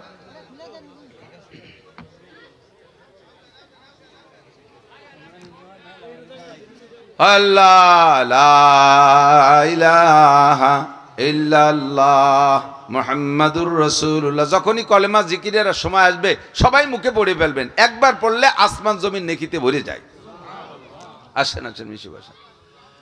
আল্লাহ 2 নম্বর হলো, হুজুর আপনি যেদিন হিসাব করতে বলছেন সেই দিন থেকে নিয়ে আমি শুয়ে শুয়ে হিসাব করি, সারা দিন ঘুম থেকে উঠে বিছানা আসা পর্যন্ত আমার আমলনামায় একটি নেকি, একটি গুনাহ ধরা পড়ে না। সারাদিন সেই ঘুম থেকে উঠে বিছানা আসা পর্যন্ত হিসাব করি আজকে দিনে কয়টা নেকির কাজ করছি, সব যা করছি সব নেকির কাজ করছি। গুনার হিসাব করতে যদি একটা গুনাহ ধরা পড়ে না। প্রত্যেকটা মানুষের স্বভাব আমি ভালো, আমি শেখ সাদি রহমাতুল্লাহ আলাইহি বলেন, হাম আকাশরা আকলে খুতবা কামাল নুমায়াদ অবরজানদে খুতবা জামাল। প্রত্যেকটা মানুষের স্বভাব হলো নিজের চরিত্র, নিজের আখলাক, নিজের বুদ্ধিকে পরিপূর্ণ মনে হয়, আমি ভালো। ও কি 3 সিল্লে দিলি হুজুর হয়ে যায়, মাদ্রাসায় পড়লি হুজুর হয়ে যায়। আমরা অত নামাজও পড়ি না, অত কোরআন কিতাবও জানি না, আমরা অত হুজুরকে মতো অত আকামও করি না। নিজেরা খুব ভালো এ দাবি করেন একদল আছে না। আমরা কি এমন কি অন্যায় করি, হয়তো 5 ওয়াক্ত নামাজই খালি পড়ি না, আর রমজান মাস আসলে রোজাটা রাখি না। একটু সুদ দিয়ে কারবার হতো সবাই করে, তা একটু হয়তো করি। এমন কি অন্যায় করি? ফাঁক পালি হালকা পাতলা ঘুষ খাই, এমন কি বা অন্যায় করি? আর মাঝে মাঝে একটু সুযোগ পালি জিনা করি, তার চেয়ে বেশি কি করি আমরা? এমন কি বা করি? হয়তো দাড়ি ডানায় রাখি নেই খালি। আর এই ফাঁক পালি একটু মদ চাঁদ খাই, আড্ডায় পড়লি, এছাড়া আমরা কি বা এমন অন্যায় করি? কোনটা সাত দোয়াতে তুলি রেটি যত দোষ হুজুর যাওয়ারে হামাকাস রাখলে খোদবা কামাল নুবায়াত। প্রত্যেকটা মানুষ নিজের জ্ঞানকে পরিপূর্ণ মনে হয়, আর নিজের অবস্থানকে খুব পরিচ্ছন্ন মনে হয়, আর একজনকে খুব দোষী মনে হয়। কথাগান ও কি, ওই ইমানদার, ওর নামাজ হয় না, ওর এ হয় না, ওর তা হয় না, ও দান করলি কি হবে? বেচতে জাতি পারে না, বেচতে উনার হাতে, ওরা জাতি দেবে না। হ্যাঁ বাবের কালি বেচতে। এই যে স্বভাব, এই হিসেবে ওই সাহাবা বলতে পারে যে আমার আমল নামায় গুনাহ ধরা পড়ে না। হিসাব করে দেখি, পাশে জিব্রাইল কয় সাদাকা, এ কথাটাও সত্যি কথা কইছে। জিব্রাইল যদি সার্টিফাই করে আর সমস্যা আছে? হুজুর কয় তুমি যাও, তুমি ইমানদার। কয় হুজুর আপনি সার্টিফিকেট আমারে ইমানদার বলে ঘোষণা দিলেন, আপনি টের পেলেন কে? তো আমি খালি কইয়েই যাচ্ছি। কয় তো জিব্রাইল বলতেছে আমার কানে কানে। কয় হুজুর আর একটা পয়েন্ট আছে, জিব্রাইলটা থাকতে কর, আমি এটা সই করে রাই। এ দুটো তো সত্যায়িত করছে, আর একটা পয়েন্ট আছে, সেইটা কি? কয় আপনি বলেছেন ফাসান ফাসিন্দাল মানাম, রাত্রে যখন বিছানায় ঘুমাইবা তখন দোয়া কালাম যা আছে সব পড়বা। শেষবারের মতো যেইবারের পরে আর কোনো কথা বলার প্রয়োজন হবে না, একেবারে শেষ মুহূর্তে লা ইলাহা ইল্লাল্লাহ মুহাম্মাদুর রাসূলুল্লাহ এই কলেমাটা পড়া এরপরে যদি পড়তেই থাকো তাহলে তো ঘুম হবে না। জবানরে বন্ধ করে দিয়ে এবার নিঃশ্বাসের সাথে আল্লাহর ইসমে জাতের জিকির জারি করবা। শ্বাস টানতে আল্লাহ ছাড়তে হু, শ্বাস টানতে আল্লাহ ছাড়তে হু, আল্লাহু আল্লাহু, নিঃশ্বাসের সাথে জিকির জারি করবা। এইভাবে তুমি ঘুমাইবা। হুজুর যেদিন বলেছেন সেই দিন থেকে আমলটা আমি ঠিক রেখেছি, আজও পর্যন্ত আমলের মধ্যে কোনো ত্রুটি হয় নাই। সকালবেলা ঘুম থেকে উঠে দেখি আমার নাকেও নিঃশ্বাস সেইভাবে নিচ্ছে, আমার জিহ্বাটাও মুখের মধ্যে নড়তি তালে আছে, আল্লাহু আল্লাহু। আর প্রত্যেক দিন আমার ঘুম থেকে উঠে দেখি আমার জিহ্বাটাই এত মিঠা অনুভব হয়, মনে হয় যেন এইমাত্র আমি খেজুর খাইছি, মিষ্টি খাইছি, এমন মিষ্টি অনুভব হয়। এই তিন কায়দা হুজুর আমার, এর দ্বারা আমি বুঝছি আমি ইমানদার। জিব্রাইল এবারও কয় সাদাকা হাদার রজুল। হুজুর এই আমলটা সে যেদিন থেকে শিখছে সেই দিন থেকে করতে করতে আসছে, এ ব্যাপারও সে সত্যবাদী। কাজে ওই লোকটা পাক্কা ইমানদারের মধ্যে কোনো সন্দেহ নাই। ওয়ামালাইকাতিহি কিরামান কাতিবিন, ফেরেশতা আছে, আমি দেখি আর না দেখি, তার লেখা শুনি আর না শুনি। হায়রে কপাল মন্দ, চোখ থাকিতে বন্ধ, হায়রে কপাল মন্দ, কান থাকিতে বয়রা। কথা বলেন ঠিক কি ঠিক না? কান আছে শুনি না, চোখ আছে দেখি না, আকল আছে বুঝি না, জ্ঞান আছে বুদ্ধি খাটাইয়া কিছু করি না। এটা আমাদের দুর্বলতা। যাদের চোখ আছে তারা দেখেছে, যাদের কান আছে শুনেছে। কিরামান কাতিবিন, ফেরেশতা আছে। ওয়ামালাইকাতিহি ওয়া কুতুবিহি, 3 নম্বর ডাল। সমস্ত আসমানি কিতাব সত্য, তাওরাত জাবুর ইনজিল সবই সত্য, কিন্তু তার টেম্পার শেষ হয়ে গেছে, তার মেয়াদ শেষ হয়ে গেছে, সংবিধানের মেয়াদকাল শেষ হয়ে গেছে। আজ থেকে 1500 বছর আগে কোরআনে কারীম আসছে। কিয়ামত পর্যন্ত আর কোন কিতাবের সংবিধান চলবে না, একমাত্র চলবে, জোরে বলেন কি? আল কোরআন। এই কোরআনের সংবিধান চলবে। আল্লাহু আকবার 4 নম্বর। 4th নম্বর ডাল হলো ওয়া রুসুলিহি, আদম থেকে ঈসা পর্যন্ত সমস্ত নবী রাসূল সত্য। 3.5 লক্ষ নবী রাসূল এসেছেন, সবই খোদা প্রেরিত, এর মধ্যে সন্দেহ নাই। তবে তাদের টাইম ও মেয়াদকাল শেষ হয়ে গেছে, তাদের শরীয়ত তাদের পর্যন্ত শেষ। আখেরি নবী মুহাম্মদুর রাসূলুল্লাহ সাল্লাল্লাহু আলাইহি ওয়াসাল্লাম, ইনার শরীয়ত চলবে কিয়ামত পর্যন্ত। কথা বলুন ঠিক কি ঠিক না? আমার আপনার আকল বুদ্ধিতে ধরুক আর না ধরুক, যুক্তিতে মিলুক আর না মিলুক, আমার যদি জ্ঞানে বুদ্ধিতে আমার আকলের সাথে শরীয়তে ইসলামীর কোন জায়গা কন্ট্রাডিকশন বাদে বিরোধ সৃষ্টি হয়, তাহলে বুঝবেন আমার আপনার আকলের মধ্যে দুর্বলতা আছে, বুদ্ধির মধ্যে কমতি আছে, আল্লাহর শরীয়তের মধ্যে কোনো কমতি। ও জায়গা আমাকে শরীয়তকে আমার মতে আনতে হবে তা না, আমার মতটারে শরীয়তের সাথে মিশাইতে হবে। জি রসুলিহি ওয়াল ইয়াউমিল আখিরি। আর দুনিয়া 5 নম্বর ডাল হলো ইমানের সারা ডাল বেরোচ্ছে। 5 নম্বর ডাল হলো দুনিয়া শুরু হয়, সপ্তাহ শুরু হয় শনিবার থেকে শুক্রবার পর্যন্ত শেষ। হঠাৎ করে একদিন শুক্রবার হবে, মুহররম মাসের 10 তারিখ। ওই 10 তারিখের পরে দুনিয়ার কোনো দিন শনিবার হবে না। ওই শুক্রবারে কি হবে? ইজা জুলজিলাতিল আরদু জিলজালাহা ওয়া আখরাজাতিল আরদু আসকালাহা ওয়া ক্বালাল ইনসানু মা লাহা ইজাস সামাউ ফাতারাত ওয়া ইযাল কাওয়াকিবু ইনতাসারাত ওয়া ইযাল বিহারু ফুজ্জিরাত ওয়া ইযাল কুবুরু বুসিরাত। ওই দিন কি হবে? ইযা ওয়াকাতিল ওয়াকিয়া লাইসা লিওয়াকাতিহা কাযিবা খাফিদাতুর রাফিআ ইযা রুজ্জাতিল আরদু রাজ্জা অবুসাতিল জিবালু বাসসা ফাকানাত হাবাআম মুনবাসসা। আসমানটা টাস টাস করে ফাইটা চূর্ণ বিচূর্ণ হয়ে যাবে, সূর্য উড়িয়ে কোথা থেকে কোথায় হারিয়ে যাবে, চন্দ্রের কোনো খবর থাকবে না, তারকারাজি হারিয়ে যাবে, পায়ের নিচে জমি থাকবে না, পাহাড় পর্বত তুলার মতো উঠতে থাকবে। ওয়া আখরাজাতিল আরদু আসকালাহা, জমিনের মধ্যে যা আছে সব বের করে দিবে। ওই ঝাঁকিটা এমন ঝাঁকি হবে, ইজা জুলজিলাতিল আরদু জিলজালাহা, জিলজাল মানে কম্পন। আল্লাহু আকবার। আল কারিয়াতু মাল কারিয়া আমা আদরাকা মাল কারিয়া। একটা খটখটে শুরু হবে, একটা ধমাকা শুরু হবে, একটা জাকুনি দিবে। দিবে কি বারে? জোরে কান কি বারে? শুক্রবারে, ওর পরে শনিবার হবে না। জাকিটা এবারও বাংলাদেশে, কিন্তু শুক্রবারে এই দেশে না। জাকির পরে আমার বারের কথা মনে পড়ে গেছে, সাথে সাথে ওরে আল্লাহ, এই তো শুক্রবার। পরে মিলিয়ে দেয় যে না, সুবিধাটা আছে মুহররম না, মুহররম মাসের 10 তারিখ অলিবার হয়ে গেছিল কাম। ছোট্ট ঝাঁকি। মুসলমান, এই যে একটা প্রাইভেট কার ইঞ্জিন বন্ধ হয়ে গেছে, 3-4 জন লাগে ঠেলিয়ে নাড়াতি, ঠিক না? মোটর সাইকেল যদি বন্ধ হয়ে যায়, ব্রেক যদি টাইট হয়ে যায়, অত বড় জুয়ান সেই মোটর সাইকেল কান ঠেলতে পারেন না। আর এত বড় পৃথিবী, পাহাড় পর্বত সব কিছু নিয়ে, এই যে নরসিংদীর ওই পাশ দিয়ে সিলেটের পাহাড় শুরু হয়েছে, পাহাড় পর্বত সব সহ এত বড় ভূখণ্ডকে কেমন করে একটা ঝাঁকি দিল। বিশাল বিশাল বিল্ডিংগুলো হেলে গেছে। বসুন্ধরা মাদ্রাসার মসজিদের বিশাল মিনার কায়তোয়ে পাশের বিল্ডিং এর সাথে মিশে গেছে। বড় বড় বিল্ডিং ফাইটা গেছে। মালিবাগ মাদ্রাসার বড় বিল্ডিং 7-8টা ফাটল দিছে। আমার ছেলে ওখানে পড়ে, 10-15-20 জন স্টক করে অজ্ঞান হয়ে গেছে। কয়েকজনের হাত পা ভেঙে গেছে দৌড়োদৌড়ি হুড়োহুড়ি করতে করতে। মাদ্রাসা 1 সপ্তাহের জন্য বন্ধ দিয়ে দিয়েছে। মাত্র একটা এখানে শব্দ করে কিছু বড় জ্বালা। জমিনটা ধ্বংস হয়ে যাবে, বিশ্বাস হয়? এটা যেদিন হবে ওই দিনটা দুনিয়ার দিনের শেষ দিনের নাম ইয়াউমিয়া আখির। ওয়াল কদর। 6 নম্বর হলো ভাগ্য। পরিচালনা করেন কে? ধনী বানায় কে? গনি বানায় কে? ফকির বানায় কে? ক্ষমতা দেয় আল্লাহ, কেড়ে নেয় জনগণ। ক্ষমতার কোনো উৎস, জনগণ ক্ষমতার কিছু করতে পারে?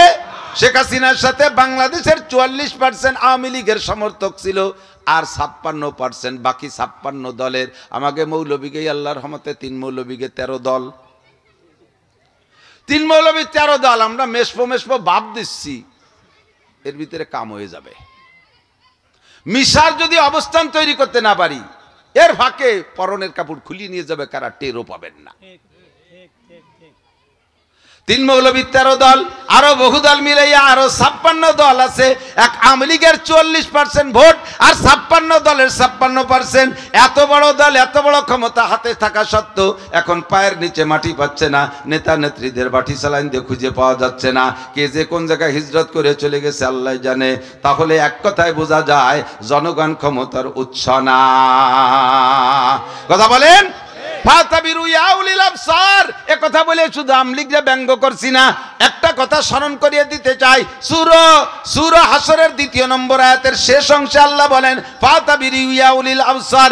এত বড় দল, এত বড় ক্ষমতা সব হাতে থাকা সত্ত্বে তাদের এমন পতন গইটা গেল। তোমরা সব খুঁজে খুঁজে তাদের সামনে খুঁজে মাসি দল। বেশি বিয়াদবি বাড়াবাড়ি করলে তোমাদের অস্তিত্বই থাকবে না। তারা তো বেঁচে আছে কোনো না কোনো জায়গা, তোমরা বেঁচেও থাকতে পারবা না। একেবারে তুলোদুনা পেশা হয়ে যাবা। যদি বিয়াদবি করো, গুস্তাখি করো, বাড়াবাড়ি করো, সীমা লঙ্ঘন করো, তোমাদেরকে শেষ করতে আমার পয়সা খরচ করা লাগবে না। কথা বলেন? ফাতাবিরু ইয়া উলিল আবসার। এ জ্ঞান থাকলে, বুদ্ধি থাকলে ওদের থেকে উপদেশ গ্রহণ গ্রহণ করো। ওয়াল কদর, ভাগ্যের মালিক আল্লাহ, জমিনের মালিক আল্লাহ। কুলিল্লাহুম্মা মালিকাল মুলক তুতিল মুলকা মান তাশা ওয়া তানজিউল মুলকা মিম্মান তাশা ওয়া তুইজ্জু মান তাশা ওয়া তুযিল্লু মান তাশা। যাকে খুশি সকালে ইজ্জত দেয়, বিকেল বেলা অপমান করে। সকালে রাজা বানায়, বিকেলে ফকির বানায়। সকালে রাজা বানায়, বিকেলে আসামি কয়েদি বানাইয়া জাহান্নামে পাঠায়। ক্ষমতা কার? তকদির তার হাতে, বাড়াবাড়ি করা যাবে না। ছেলে দেয় কে? আরো জোরে। মাইয়ে দেয় কে? মাইও আল্লাহ দেয়। আমাকে দিক ছেলে আল্লাহ দেয়, মাইয়ে বৌতি দেয়। বৌতি মাইয়ে দেওয়ার কারণে বৌরে আতুর গড়ে কেড়াইল দিয়ে বাড়ি শুরু করে। আর যদি ইসিজি আল্ট্রাসাউন্ডে যে আগের থেকে সিগন্যাল পায়, তাহলে যে এবার মেয়ে হবে, তাহলে ওই সময় উনিও রেড সিগন্যাল দিয়ে দেয়। ডেলিভারির আগে কিছুই কব না। সত্যি যদি এবারও তোর মাই হয়, তাহলে তুইও তালাক, তোর মাও তালাক। যে হুজুর বিয়ে দেশে তোরে আমার সাথে, সে হুজুরও তালাক। কুলক্ষণে হুজুর খুঁজে দেয় যে হুজুরিরও 5টা মাইয়ে। ওই সর্বনাশে হুজুর রে দিয়ে আমার বিয়ে ফড়াইয়া বাংলা যা কয় গাড়িটা মারছে, সে হুজুরও তালাক। ছেলে দেয় কে? মেয়ে দেয় কে? খাজা বাবা কিছু দেয় না? হ্যাঁ দেয় তো। ওইখানে একটা গরু দিয়ে আপনার একটা ছাল দেবে, ওখানে একটা খাসি দিয়ে আপনার একটা ছেলে দেবে, ও জায়গায় 1,02,000 টাকা দিয়ে আপনার এমপি বানাই দেবে ভোট ছাড়া। কি বিল্লাহ কবেন না? কি বিল্লাহ? আরো জোরে কি বিল্লাহ?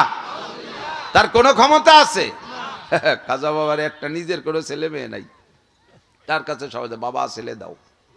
আমি একদিন এক ভ্যানালার ভ্যানে উঠছি, ওই ভ্যানালায় বাবা ভক্ত, বহুত প্রশংসা করতেছে যে ওনার কাছে গেলে এই পর্যন্ত খালি হাতে ফিরে আসে না।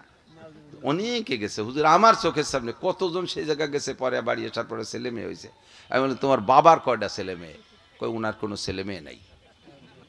তো যে 2-3 বিয়ে হলো, এত খাইটি ফিটে 3-3 বউ দিয়ে একটা ছেলে বানাতে পারলো না, সে তোমাকে ছেলে দেয় কি রে?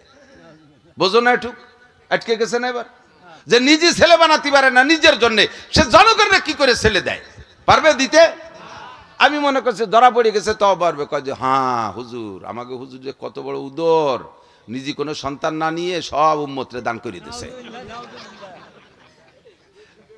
এ দাতাল রে ধরছে কেইসা শয়তানে চিনছে। নিজে কোনো সন্তান নেই, বহুত বড় উদর মনের মানুষ, সব উম্মতরে দান করে দিছে। চোরের বেটা চোর। তকদিরের মালিক কে? ফাঁকে বলে যায়, যদি কের স্ত্রীর বেশি কন্যা সন্তান হওয়ার কারণে প্রেসার ক্রিয়েট করেন, তার উপরে জুলুম করেন, অত্যাচার করেন। অনেক শ্বশুর শাশুড়ি আছে, 4টে বেটার বউ আছে, 3টে বেটার বউ, ছেলেও আছে, মেয়েও আছে, বাজে কোজে, একটা বর খালি শুধু মাইয়ে 5টা। এই শ্বশুর শাশুড়ি ওই বউডারে চোখে দেখতে পারে না, তারে চাপার মধ্যে রাখে, কোণঠাসা করে রাখে। আপনারা তারে যে সান্ত্বনা দেবেন। মহিলাদের পেটে পুত্র সন্তান হইলে বাপের চাইতে মেয়েদের শক্তি, মহিলাদের শক্তি বেশি হয়। বাপের চাইতে মায়ের সে সময় হিম্মত বাড়ে, তার কলিজাটা বেশি বড় হয়। আর এই তার পরপর 5টা মাইয়া, আরো তার চেহারা ভালো না, তার মনটা কত ছোট, তারে সেই জায়গা যদি আরো চাপ দেন, তাতে সে আত্মহত্যা করবে। যা তোরা থাক, আমি দুনিয়ায় থাকবো না। এই সময় আপনারা শ্বশুর শাশুড়ি যে সান্ত্বনা, মা কোনো চিন্তা করো না, আল্লাহর পর ভরসা করো। আমরা চেষ্টা করি তোমাকে, আল্লাহ তাআলা দোয়া করি আমরা, তোমাদের আল্লাহ তাআলা পুত্র সন্তান দিলেও দিতে পারে। তোমরা থামিয়ে যাও না, তোমরা ঝুঁকি নিতেই থাকো। আর বাকি যেগুলো হয়েছে এগুলো আল্লাহ ভালো ভালো বিবাহের ব্যবস্থা করে দেবে, তোমার টেনশন করে না, সাহস দেবেন। আর সেই বউডারে মোটে চোখ পাইতে দেখতে পারে না। এই যারা এই আচরণ করে তাদের ঈমান নষ্ট হয়ে গেছে। আল্লাহর তকদিরকে বিশ্বাস করে না, কুদরতকে বিশ্বাস করে না, কোরআনের আয়াতকে বিশ্বাস করে না। আল্লাহ কায়া হাবুলি মাইয়া শাউ ইনাসা ওয়া হাবুলি মাইয়া শাউ যুকুর আও ইউযাবজুহুম যুকরানা ওয়া ইনাসা ওয়া ইয়াজআলু মাইয়া শাউ আকিমা। কেউরে আল্লাহ খুশি হয়ে ছেলে দেয়, আবার যাকে খুশি মেয়ে দেয়। কেউরে ছেলে দে মেয়ে দে জমজ দেয়, আবার কেউরে আল্লাহ নিঃসন্তানই বাজা বানাইয়া রাখে। যার পেটে কন্যা সন্তান বেশি হয় তার উপরে আল্লাহর রহমত বেশি, তারই এটাই তার প্রমাণ। নবী পাক বলেন, আল্লাহ তাআলা যাকে পরপর 3টি কন্যা সন্তান দেয়, আর ওই আব্বা মা ফাআল্লামা গুন্না ওয়া আদাবা গুন্না, এই মেয়েদেরকে দিন শিখায়া, আদব ভদ্রতা শিখায়া, ভালো একজন নেককার দিনদার, ভালো ভদ্র আলেম হোক বা দিনদার যুবক হোক, তার সাথে বিবাহ করাই দিয়া এমন ভাবে পরাস্ত করে দিয়ে আসতে পারে, ফুতিহাত লাহু আবু আবুল জান্নাহ, ওই আব্বার জন্য জান্নাতের 8টা দরজা খোলা। বেশি চাবানোর সময় নাই, সময় আমার শেষ। তকদিরকে বিশ্বাস করি। 6 নম্বর ডাল, ইমানের ডাল বের হচ্ছে। 7 নম্বর ডাল বল বাসি বাদাল মাউত, আমার অন্তরে গভীর বিশ্বাস থাকতে হবে। 7 নম্বর ডাল, মরণের পরে হাসরের মাঠে উঠতে হবে কি হবে না? ধরে বলেন হবে। আমরা মাটির নিচে পলায় থাকবো, আমাকে ফেরেশতারা তালাশ করে পাবে না, এরকম নাকি? আল্লাহ কয় তোমারে আমার অত তেলাই উঠানো লাগবে না, যেই আমি তালাশ করে পাচ্ছি না হাসরের মাঠে দাঁড়াই কব এই নান্টু বল্টু জুয়েল টুয়েল টুলু লুলু কিরা কোন জায়গা মরছি সেই আদম থেকে কিয়ামত পর্যন্ত আগান বাগানে খুঁজে পাচ্ছি না, শোনা তোমরা একটু উঠে আসো, তোমাদের সাথে একটা হিসেব নিকেশ আছে। আমি এভাবে কব না, আমি কব নুকরি জুকুম অমিনহা নুকরি জুকুম অমিনহা নুকরি জুকুম। আমি এক্সকাভেটর সেট করে রাখছি, মাটির তলেতে খুঁচিয়ে খুঁচিয়ে এইভাবে চালিয়ে চালিয়ে ধুয়ে ধুয়ে বের করব। ঘাস গজানোর মতো গজাবি, আমি শুধু ডাক দেবো ওয়ামিনহা নুখরিজুকুম তারাতান উখরা ফাখরুজি ফাখরুজি, বের হ, একটাও কোথাও লুকায় থাকতে পারবি না, উঠা লাগবেই লাগবে, উঠা। আর উঠে ইচ্ছে মতো উঠছি তো উঠছি, আমার যেদিক খুশি একদিক চলে গেলাম, আল্লাহর সামনে যাবো না, এই পাশে এক পাশে চলে যাই। লা ইলাহা ইল্লাল্লাহ, এই 77 ডালের ভিতরে শ্রেষ্ঠ ডালের নাম হলো লা ইলাহা ইল্লাল্লাহ। আর আরেকটা ডাল হলো ইমাতাতুল আযা আনিত তরিক, রাস্তার থেকে কষ্টদায়ক জিনিস সরাই দেওয়া। এই খেয়াল করেন, রাস্তায় একটা ইট পড়ে রয়েছে সরাই দেবেন, একটা ডাল পড়ে রয়েছে সরাই দেবেন, ইমানের একটা শাখা মজবুত হবে আপনার সিনার মধ্যে, আর একটা ডাল তৈরি হবে আপনার ইমানের ডাল। রাস্তা থেকে কষ্টদায়ক জিনিস, আপনাদের দিক রাস্তায় ধান পাট ফসল টসল কি রাস্তায় নয় নাকি? পাকা রাস্তায় নয় না? এই রাস্তা কে কে ফসল নেওয়ার জন্য বানাইছে? এটা দিয়ে এই রাস্তা যদি ফসল এভাবে ধান পাট কলাই গাদি দিয়ে রাখে, তার উপর দিয়ে ভ্যান মোটর সাইকেল চালাতে কষ্ট হয় না? তাহলে এটা কষ্টদায়ক জিনিস না? রাস্তায় ধান লাগলেই ঠেলি ঠেলে খালের মধ্যে ফেলাই দেবেন, ইমানের অঙ্গ, এটা ইমানের অঙ্গ। রাস্তা তোমার ফসল মলন মলার জন্য বানাইছে, রাস্তায় কেন ফসল নেবা? এটা জায়েজ নাই, হারাম রাস্তায় ফসল আনা, রাস্তায় এভাবে ফসল দিয়ে রাস্তার যাত্রীদেরকে কষ্ট দেওয়া গাড়িগুলাকে, এটা ইমানের বেঈমানির অঙ্গ, ইমানের অঙ্গহানি, এতে ইমান নষ্ট হয়, আপনার আমল বাতিল হয়ে যায়। কাজেই ঠেলি টুলি ফেলাই দিতে হবে, মারামারি যেন লাগে না, এদিক খেয়াল রাখবেন, ফেলাই দিতে হবে। ইমাতাতুল আযা আনিত তরিক, লাস্টেরটা হলো ওয়াল হায়াউ শুবাতুম মিনাল ঈমান, এদিক এদিক, লজ্জা ইমানের অঙ্গ। লজ্জা শ্রেষ্ঠ 3টের কথা হুজুর বলছে, কি বলে শ্রেষ্ঠ 2টা, মানে একটা হলো কালেমা লা ইলাহা ইল্লাল্লাহ, আর শেষে বলছেন ইমাতাতুল আযা আনিত তরিক, আর লাস্টে বলছেন ওয়াল হায়াউ, এটা ভেরি ভেরি ইম্পর্টেন্ট শাখা। লজ্জা ইমানের অঙ্গ, কারণ হুজুর বলেন ইযা ফাতাকাল হায়া ফাফাল মা শিতা, লজ্জা থাকলে যা খুশি করা যায় না, লজ্জা চলে গেলে যা খুশি তাই করা যায়। চলচ্চিত্রের যত শুটিং মুটিং তোমরা যুবকরা দেখো, কত বেহায়া শুটিং, লজ্জা থাকলে এই কাম করতে পারে? পারে পারে? যত বেহায়া ছবি তোমরা দেখো, কত বেহায়া ছবি দেখো, সব তো তোমরাই জানো। বলো তো এগুলো করে লজ্জা থাকলে এগুলো করা সম্ভব? বাহিরদের হুজুর গেছে আলফাডাঙ্গা মাহফিল করতি, এর রাত 8টা বাজে, 8টা সাড়ে 8টা বাজে গেছে, নামি ব্যস্ত হয়ে গেছে, দলা হুজুর দামাত বরকাতুম, এই বাথরুম কো পেশাবখানায় যাবো, মানে পাগল হয়ে গেছে, কাপড় নষ্ট হয়ে যায়। আমি বললাম যে হুজুর তুই রাস্তায় আইছেন অন্ধকারে, নিজের গাড়িতে এক জায়গায় বসে তো সাফ হয়ে আসলি, আয় তো এত কষ্ট পেশাব সাফাই আইছেন? কয় যে নামছি 2-3 জায়গা, বসি পেশাব করবো, এর মধ্যে যে বাগানের মধ্যে কি যেন সব সাফ করতেছে, মনে হয় যেন কিডা আসতেছে, লজ্জাতে ফিরে উঠে চলে এসেছে। রাতের বেলা বাগান সামনে করে একা ফাঁকা জায়গায় তাই পেশাব করতে পারে নাই, এরকম মানুষ। আর বাটি ভাড়ার মোড়ে দেয় যে 5 জন গোল হয়ে দাঁড়াইয়ে সিটেইয়ে পাল্লা দিচ্ছে, কে ডাকার পাও বুঝতে পারে, এরাও মানুষ। লজ্জা থাকলে দাঁড়াইয়া পেশাব করতে পারে? কোনোদিনও পারে না। লজ্জা থাকলে এই আকাম করতে পারে? কতক্ষণ ঠিক না? পড়ছিলাম একটা চলে আইছে, আর একটা হলো না। তা যাই হোক, আমি শেষমেশ বলে যাচ্ছি, আন মালিহি মিনাইন ইকতাসাবা ফিমা আনফাকা, আমার অত্যন্ত স্নেহের ছোট ভাই হযরত মাওলানা মিজানুর রহমান ফরিদি, আমাদের ফরিদপুরের গৌরব, আমার সুলতান শাহী গোড়াদার সুলতান মাদ্রাসা, আমার গ্রামের মাদ্রাসা, এবছর আমার এলাকারে পাগল করে থুই আসছে। আর আমাদের এলাকায় তো ঘরে ঘরে প্রত্যেক বাড়ি বাড়ি, আমি আর উনি যত গণ মাহফিল করি এরকম খুব একটা মানুষ করে না।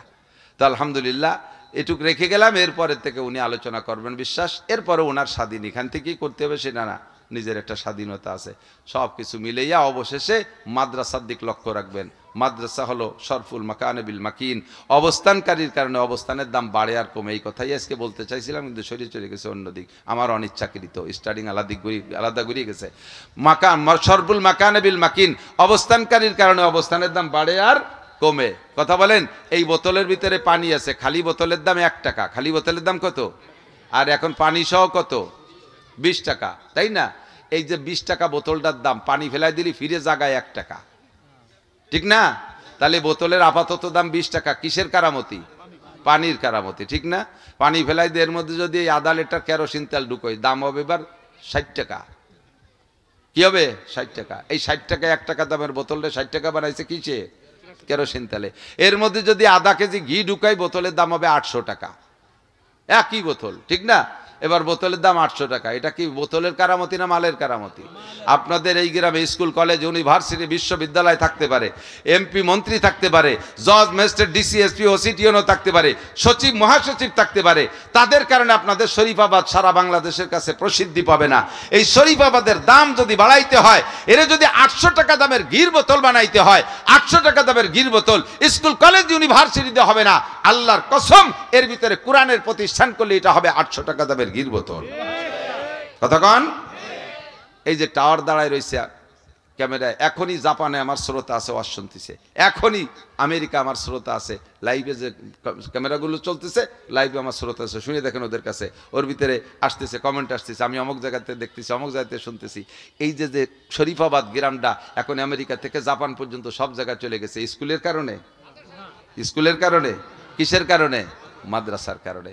এটা গ্রামের ঐতিহ্য বাড়ায়, মোমেনের ঐতিহ্য বাড়ায়, এলাকার উপরে আসমানি গজবকে ঠেকায়। 24 ঘন্টা কোরআনে কারীমের তেলাওয়াত চলে। এই গ্রামে আসমানি গজব, বালা, মুসিবত আসবে না। আপনার এর পাশে থাকবেন, এর বিরোধিতা করবেন তো মাইর খাওয়া শুরু হয়ে যাবে। একটা ছোট্ট উদাহরণ বলে চলে যাচ্ছি। সৌদি আরব গেছেন, বড় বড় পাথরের পাহাড়, বড় বড় পাথরের পাহাড়। তো বাংলাদেশে তো মাটি পাহাড়, তাও অনেকে দেখেন নাই। এনতে চলে গেছেন ডাকাতে ফ্লাইটে, যে দেন বিশাল বড় পাহাড়, প্রত্যেক পাহাড়ের নিচে দিয়ে ছোট ছোট এরকম টুকরো পাথর আছে। তো আপনি এই বড় পাহাড়টা দেখার জন্য উপর দিক সেই হাঁটতেছেন, নিচের দিক খেয়াল নাই। তো উপরের দিক থেকে হাঁটতে নিচে ছোট পাথরের সাথে আঙ্গুলি গায়ে লাগিয়ে আঙ্গুলির মাথা চেবাই গেছে, নখ উল্টে গেছে। এখন আপনার রাগ হইছে বড় পাহাড়ের উপরে, শয়তান পাহাড়, তুই এই জায়গা আসিস, এই জন্য তোর নিচে ছোট পাথর, এর সাথে পাও লাগিয়ে আমার এনে আঙ্গুল ভেটে গেল। রাগ, আমি এবার বাংলাদেশেতে আসি, তোরে আমি দেখাই ছেড়ে দেবো। আর 6 মাস পরে ফিরে আবার উমরায় আসতেছি। বাংলাদেশে এসে বিলির মধ্যে মাইটিয়ে ডেলা গুছাইছেন কতগুলো, এক ব্যাগ। ওই পাহাড়ে গায়ে ভাঙবেন, ওর নিচে দাঁড়তি যে পাও অ্যাক্সিডেন্ট করছে, যাইয়েই বাংলাদেশি মাইটিয়ে ডেলায় ওই পাথরে পাহাড়ে গাই শুরু করছেন। তোর নিচে দাঁড়তি যে আমার পাও কেন হোঁচট খালো, প্রত্যেক গাইতে পাহাড় ভাঙ্গি যাবে না? মাটি ডেলা দিয়ে গাই দিচ্ছেন, পাহাড় ভাঙবে না? কি ভাঙবে? ডেলা ভাঙবে। কি ভাঙবে? ডেলা ভাঙবে, ঠিক না?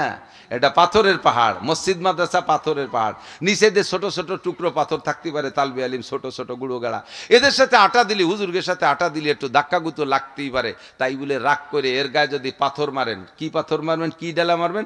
বেহা হয়ে তাকাবেন, আল্লাহ কয় তোর চোখ কানা হয়ে দেবো। ওর দিকে ওর বিপক্ষে 2 কলম লিখবেন, এই মাদ্রাসা এই জঙ্গি মঙ্গি ইত্যাদি 2 কলম লিখবেন। মরার 10 বছর আগে এই ডেলাও ভেঙে গেছে, প্যারালাইসিসের ঝুলি উড়ে আসছে। এর বিপক্ষে 1 মাতুবার আর 1 মাতুবারের বাড়ি আইটে যাবেন, পাউরে কাজে লাগাইছেন, মরার 10 বছর আগে প্যারালাইসিসে পড়ে থাকবে, সাগায় বসে হাঁকবেন আর মতবেন আর খাবেন। এর বিপক্ষে ব্রেনের মধ্যে কথা পাকাইছেন, দিচ্ছি হুজুর রাগ তোরে দেখাচ্ছি, হঠাৎ করে ব্রেন স্ট্রোক করে ডেলা উড়াও ভেঙে গেছে। এর বিপক্ষে কলবের মধ্যে কথা পাকাবেন, হার্ট, কলবের ডেলা, এই কলবের ডেলা মারছেন, হার্ট স্ট্রোক করে চিতে পড়ে থাকবেন। এর বিপক্ষে 1 মাতুবার আর 1 মাতুবারের সাথে কুপ্ররোচনা করবেন, জবান দিয়ে কথা বইলা জবান ফেলাই দেবে, খালি নালাবেন আর কানবেন। ডেলা যেটা মারবেন ওইটাই ভাঙবে, কাজে ডেলা মারবো না। এর পক্ষে সাধ্য অনুযায়ী থাকবো। রাজি আছেন না ইনশাআল্লাহ? আল্লাহ কবুল করুক, বলেন আমিন। সমালোচনা বন্ধ করেন। একটু সমালোচনা করতে যে মনে রাখবেন যে আমিও একজন মানুষ, আর মাদ্রাসার মোহতাম সাহেব একজন মানুষ। আমার দ্বারা এই সমাজে কি হয়েছে আর উনার দ্বারা কি হচ্ছে, আমি তো কিছু আমার চেনেই না কেউ, আর তার দ্বারা তো একটা কিছু হয়েছে আলহামদুলিল্লাহ। কাজে আমরা তার সমর্থনে থাকবো। রাজি আছি না? কেউ নড়বেন না। এখন মূল্যবান কথা হবে, যারাই উঠবে তারাই একান্ত পেশাব আসলে যে উঠিয়ে পেশাব করে আসবেন। আর যদি খালি মিথ্যে উঠে চলে যান, তাহলে বোঝা যাবে যে আপনি ডোনাল্ড ট্রাম্প, নেতানিয়াহু, জো বাইডেনের দলের লোক হবেন সম্ভবত, মাদ্রাসার পক্ষের না। এই বদনাম নেওয়া যাবে না। সুবহানাল্লাহি বিহামদি, সুবহানাল্লাহিল আযীম, সুবহানাকাল্লাহুম্মা বিহামদিকা, আশহাদু আল্লা। ওই যে আগেই 2 হুজুর উঠা সারা, এই জো বাইডেনের দলের হুজুর।